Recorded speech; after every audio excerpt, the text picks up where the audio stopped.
Good morning Nagpur, good morning दोस्तों।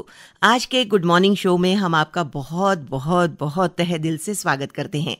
आप सभी जानते हैं कि उन्हीं शख्सियतों को आज के हमारे कार्यक्रम में और ख़ासकर गुड मॉर्निंग नागपुर में हम आमंत्रित करते हैं कि जिनके बारे में आप जानने को उत्सुक होते हैं, या उन्हीं क्षेत्र के लोगों को बुलाते हैं हम कि जिनकी गतिविधियों के बारे में आप जानना चाहते हैं। आप नागपुर को रोज़ ही देखते हैं, हरा भरा सा बेहतरीन सा नागपुर, और उसमें और भी एक कहते हैं जिसे कि हमारे मुकुट में एक पंख का काम कर रही है हमारी मेट्रो, जो लगातार आते जाते हमें दिखाई देती है।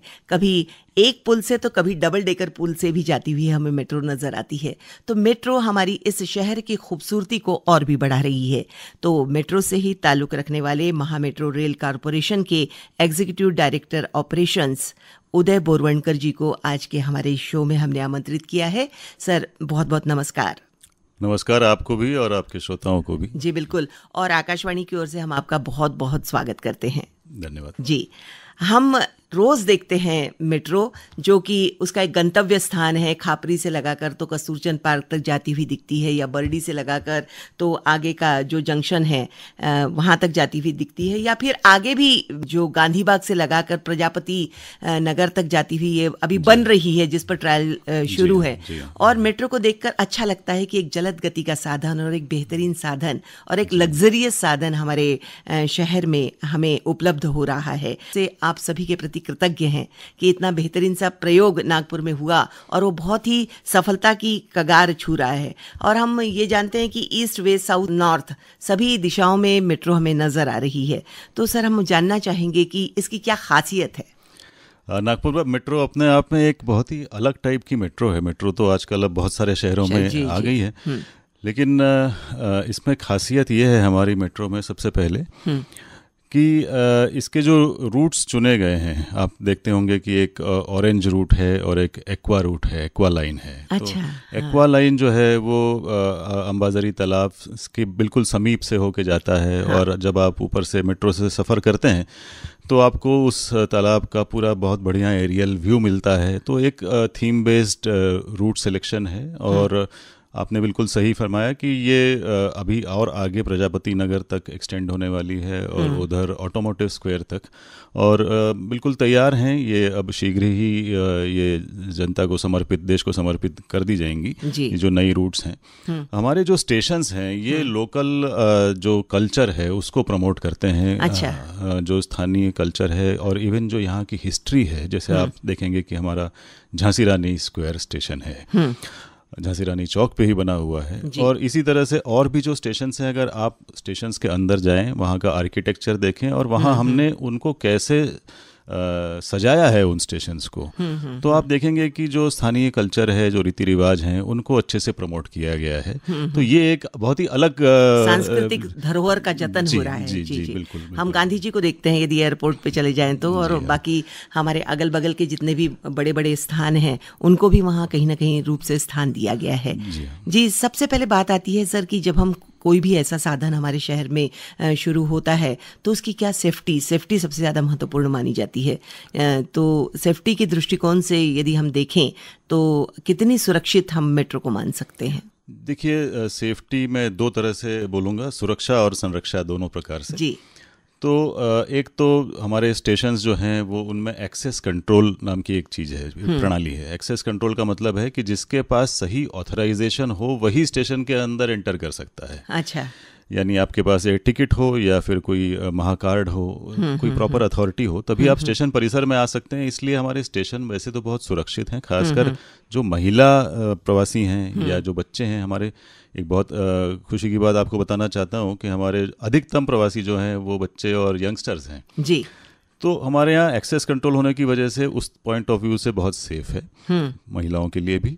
और सेफ्टी, ट्रांसपोर्टेशन में जो सेफ्टी होती है तो वो जो आज वर्ल्ड में बेस्ट टेक्नोलॉजी अवेलेबल है, उन टेक्नोलॉजीज में से एक हम लोग यहाँ यूज़ कर रहे हैं, और जिसमें किसी भी प्रकार के एक्सीडेंट्स होने की संभावना न्यूनतम होती है। जी, मैंने ये भी सुना है कि ये डब्बे में से भी आप ड्राइवर से बात कर सकते हैं यदि कुछ घटना घटित हो रही है या कुछ हो रहा है। ना सिर्फ डिब्बे में से, बल्कि स्टेशन परिसर में यदि आप हैं, चाहे प्लेटफॉर्म पे हो चाहे अन्य क्षेत्र में स्टेशन के, और अगर आप एक इमरजेंसी बटन दबा दें तो आप सीधे स्टेशन कंट्रोलर से बात कर सकते हैं, और उसके भी अलग अलग लेवल्स हैं। यदि स्टेशन कंट्रोलर आपकी समस्या का निदान नहीं कर सकते तो और ऊपर तक भी एस्केलेट हो जाती हैं। अच्छा, यानी बहुत ही अच्छी तरह सुरक्षा की दृष्टि से सारे प्रबंध किए गए हैं। जी बिल्कुल जी। सर, हमने ये सुना कि 38 स्टेशन हैं और 38 किलोमीटर में फैली हुई ये मेट्रो है, तो ये इसका ऐसा चुनाव किया गया था कि एक एक किलोमीटर के बाद एक स्टेशन होगा? नहीं, ऐसा नहीं, लेकिन अमूमन जो मेट्रो रेल के स्टेशंस होते हैं वो 1 से 1.5 किलोमीटर इतने डिस्टेंस पर ही होते हैं, क्योंकि आपको मालूम है कि जो बहुत क्राउडेड एरियाज होते हैं उनको हम कनेक्ट करते हैं। जी। तो ये इत्तेफाक है कि इतने स्टेशंस और इतने किलोमीटर वैसे 40 किलोमीटर के लगभग का हमारा नेटवर्क रहेगा जब पूरा शुरू हो जाएगा। तो सर, अब सबसे बड़ी समस्या ये होती है कि हमारे जो रूट्स बने हुए हैं, जो मेट्रो के रूट्स हैं, उनसे बहुत दूर से आने वाले लोग, जैसे यदि यहाँ पर खापरी कह लीजिए या फिर जयप्रकाश नगर कह लीजिए, तो यहाँ से यानी जो दूर से आने वाले लोग हैं, यानी जो राणा प्रताप नगर से आने वाले लोग हैं, स्वावलंबी नगर से आने वाले लोग हैं, तो उनके स्टेशन तक पहुँचने की क्या व्यवस्था की गई है? सर जी बिल्कुल, बहुत बढ़िया प्रश्न है ये। और मेट्रो खासकर नागपुर मेट्रो ने इसमें बहुत प्रयास किया है। इसको हम मल्टी मॉडल इंटीग्रेशन कहते हैं। जी। ट्रांसपोर्ट के जो अलग अलग मोड्स हैं यानी माध्यम हैं, जैसे ऑटो रिक्शा हुए या बसेज हुई या ई रिक्शाज हुए या साइकिल्स हुई, इन सबको हम लोग प्रमोट कर रहे हैं ताकि इस तरह के जो दूर दराज के जो लोग हैं या जो मेट्रो के रूट को परपेंडिकुलर या 90 डिग्री पे हैं, वो मेट्रो स्टेशन तक पहुंच सकें आराम से। जी। और उसमें भी खास बात यह है कि हम ग्रीन एनर्जी को प्रमोट कर रहे हैं, जैसे हम ई रिक्शास को प्रमोट कर रहे हैं, हम बाइसिकल्स को प्रमोट कर रहे हैं, बहुत अच्छी modern bicycles, app based bicycles, इनको हम प्रमोट कर रहे हैं। एनएमसी के साथ में मिलकर हम लोग एनएमसी के बसेस के जो रूट्स हैं, उनमें कई रूट्स हमने उनको रिक्वेस्ट किए और उन्होंने हमें मदद भी की है इसमें कि इस तरह के जो क्षेत्र हैं उनको हम मेट्रो नेटवर्क से जोड़ें। जी। तो बहुत सारे हमारे शहर में बहुत सारी बसेस एनएमसी की चल रही हैं, उनको हम फीडर सर्विसेज कहते हैं, मेट्रो को फीड करती हैं, और इसके बारे में समय समय पर हम जानकारी भी पब्लिक को पहुंचा रहे हैं। जैसे खापरी से मिहान तक चली गई वगैरह। जी हाँ बिल्कुल। तो सर, जहाँ बस है, जहाँ ई रिक्शा है और ये बाकी सारी चीज़ें, तो ठीक है कि उसमें कंडक्टर होंगे, ड्राइवर होंगे जो आपसे एक शुल्क लेंगे, या शुल्क बिना भी हो सकता है, जैसा भी प्रमोशन आप करें। पर जहाँ साइकिल की बात आती है, तो एक हम चौक चौक पर साइकिलों का एक पूरा बंच देखते हैं कि छोटी छोटी साइकिलें रखी हुई हैं, तो उन्हें कैसे लिया जाए और उन्हें स्टेशन तक कैसे पहुंचा जाए और उसकी सिक्योरिटी क्या होगी? सबसे पहले तो मैं बता दूं कि मेट्रो में एक बहुत यूनिक बात है हमारी नागपुर मेट्रो में कि हम आपको अपनी बाइसाइकिल ट्रेन में कैरी करने को अलाउ करते हैं। ओहो। तो आप ट्रेन में अपनी साइकिल लेके चल सकते हैं। हाँ।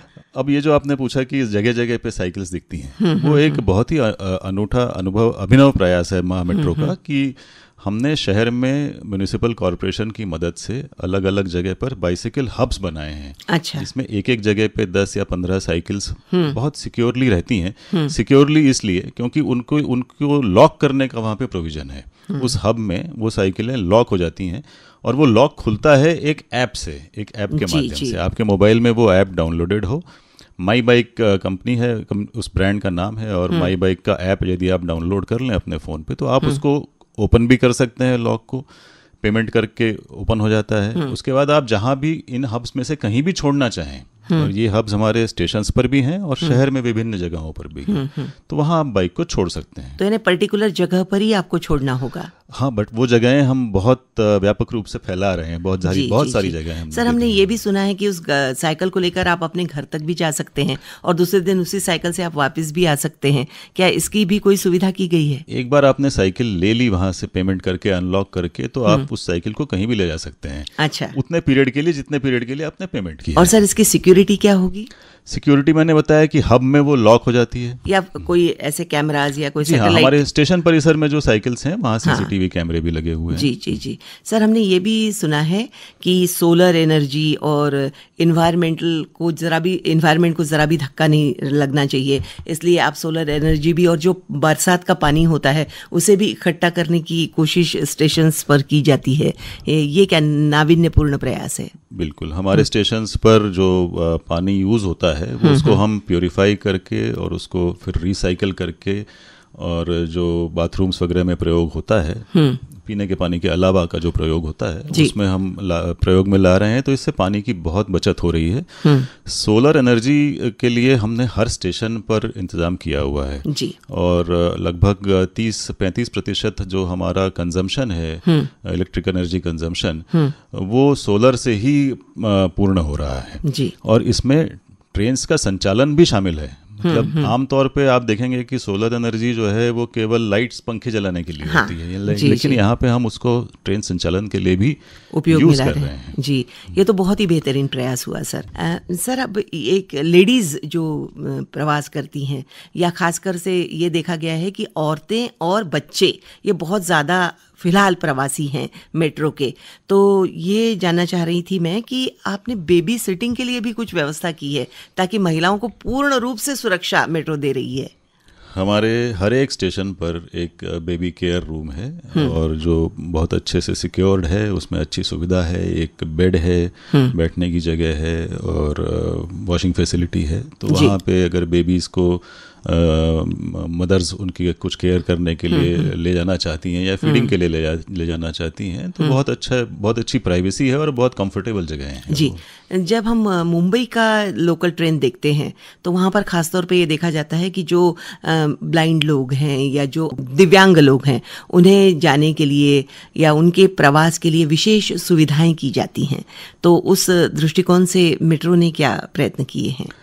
हमारे स्टेशन पर ट्रेन तक पहुंचने तक, उस पॉइंट तक एक पगडंडी जैसी एक फैसिलिटी है जिसमें जो भी ब्लाइंड लोग हैं वो उसको सेंस कर लेते हैं और वो एक स्टैंडर्ड चीज़ है जो सारे मेट्रो स्टेशंस पे लगाई जाती है। वो यहाँ उनकी हेल्प के लिए भी कोई होता है? जी हाँ, हेल्प के लिए हमारे जो एम्प्लॉयज़ हैं, जो हमारे हाउसकीपिंग या सिक्योरिटी और फैसिलिटेशन स्टाफ है, उनको निर्देश हैं कि इस तरह से किसी भी, ना सिर्फ डिफरेंटली एबल्ड लोग, बट वयस्क लोग हों या बच्चे हों, उनको सबको हेल्प करें। जहाँ जैसे खासकर एस्केलेटर के प्रयोग में कुछ लोगों को दिक्कत आती है, तो और लिफ्ट्स में भी कई बार थोड़ा सा एक झिझक होती है, तो ऐसे में उनको हेल्प करें। अच्छा, मेट्रो ट्रेन के दरवाजे सीमित समय के लिए खुलते हैं और फिर बंद होते हैं, तो ऐसे में भी थोड़ा सा एक कन्फ्यूजन जैसा होता है।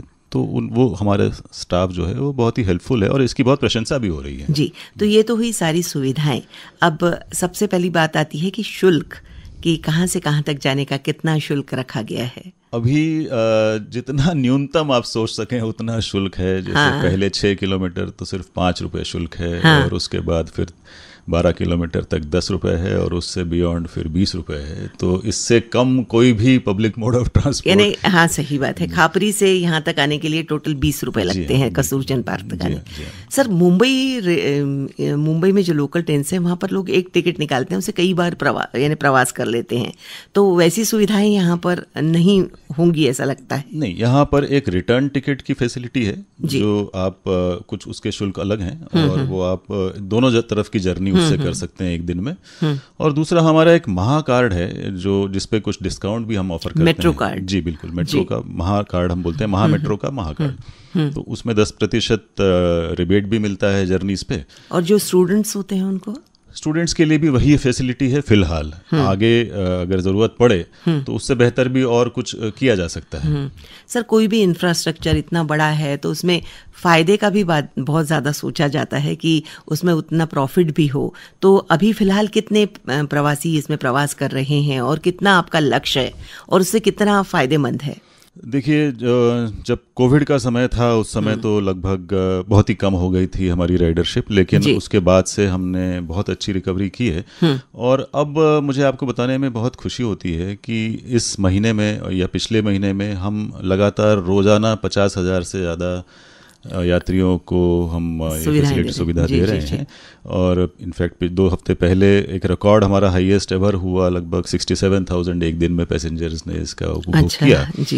तो एक बहुत ही अच्छी प्रगति है, मैं ये कहूँगा। लेकिन हमें अभी और एक्सपेक्टेशन है कि जैसे ही हमारे ये नए रूट्स खुल जाते हैं तो और हेल्दी राइडरशिप होगी, और हम लोग जगह जगह पे, और आपके माध्यम से भी मैं ये कहना चाहूँगा कि जहाँ जहाँ स्कूल्स हैं, कॉलेजेस हैं, हॉस्पिटल्स हैं, ट्यूशन क्लासेस हैं, होटल्स हैं, जहाँ ज़्यादा संख्या में लोग काम करते हैं अथवा किसी एक्टिविटी के लिए जाते हैं तो वो मेट्रो का प्रवास जरूर करें, क्योंकि ये एक बहुत ही energy efficient green mode of transport है। जी बिल्कुल। तो जब आप ये प्रवास करते हैं तो आप प्रदूषण को कम करते हैं, हाँ। आप एक सोशल कॉज को प्रमोट करते हैं। जी। तो ये सारे फायदे हैं और इसी वजह से शायद बहुत ज़्यादा बच्चे स्टूडेंट्स हमसे जुड़ रहे हैं। जी, तो इसके प्रचार प्रसार के लिए भी कुछ प्रयत्न किए जा रहे हैं, स्कूल तक पहुंचकर या कार्यालय पहुंच तक? जी हाँ, बिल्कुल। हमारी टीम्स मेट्रो संवाद करती हैं और जो मैंने कहा कि स्कूल्स में, कॉलेजेस में, बिजनेस इंस्टीट्यूशंस में, हॉस्पिटल्स में, अलग अलग जगहों पर जाके हमारी टीम्स एक संवाद करती हैं, उनको मेट्रो के फ़ायदे